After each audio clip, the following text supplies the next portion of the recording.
sir নমস্কাৰ mutual ফাণ্ডৰ কথাটো যে কৈছিলোঁ আজি চহীটো কৰি দিয়ক 3 বছৰত পইচা ডাবল হোৱা গেৰাণ্টি মই ল'ম সেই পাগল হৈছে নেকি ছাৰে পইচা ডাবল কৰি কি কৰিব নহয়নে ছাৰক লাগে ছিকিউৰিটি এটা ভাল ইঞ্চুৰেঞ্চ পলিচি ছাৰ মই কাগজ পত্ৰ ৰেডি কৰিয়ে থৈছোঁ আপুনি চাইনটো কৰিলেই হ'ল বাকী দায়িত্ব এই জীৱন দত্তৰ হয় বল sir sir sir sir sir मेरा मेरा मेरा मेरे रे रे मेरा मेरा मेरा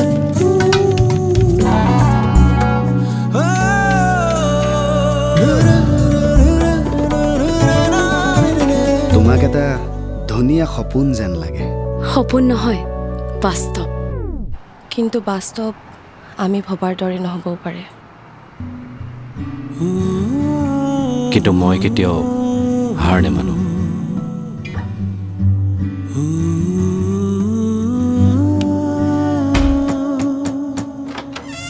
গুড মৰ্ণিং দাদা ৰাতিপুৱা মাতিছিলে যে বন্ধু 3টা বজাত আহিছোহে পাছত আহিবা থেংক ইউ মানে দাদা মই থেংক ইউ দাদা প্লিজ থেংক ইউ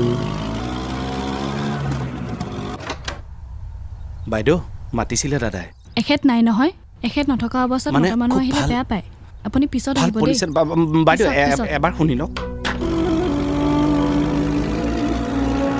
দাদা পলিচিটোৰ কথা যে কৈছিলোঁ বৰ ভাল পলিচি দাদা ফৰ্মখন আনিছিলোঁ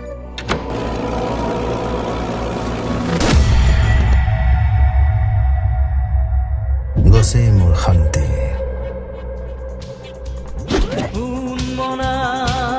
মনে মাথো বিচাৰি ফুৰে দিশে দিশে আজি তোমাকে ধুমুহাৰ মাজতো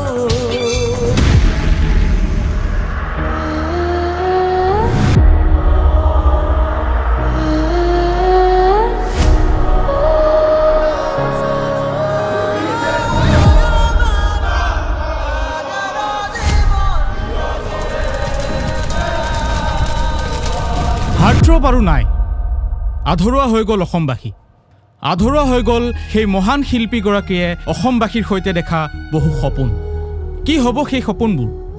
কি হ'ব সেই মহান শিল্পীগৰাকীয়ে আধৰুৱাকৈ এৰি থৈ যোৱা তেওঁৰ কামবোৰ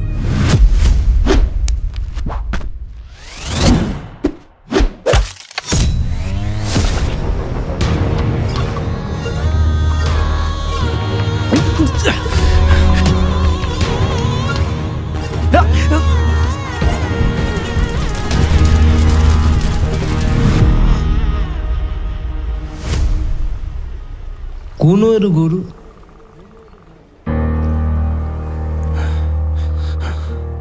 দাদা কি কৰি আছো ইয়াত মই জানিছিলোঁ আপুনি গুচি যাব নোৱাৰে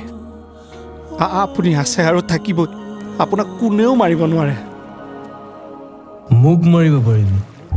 দম আছে যদি মোৰ আদৰ্শক মাৰি দেখা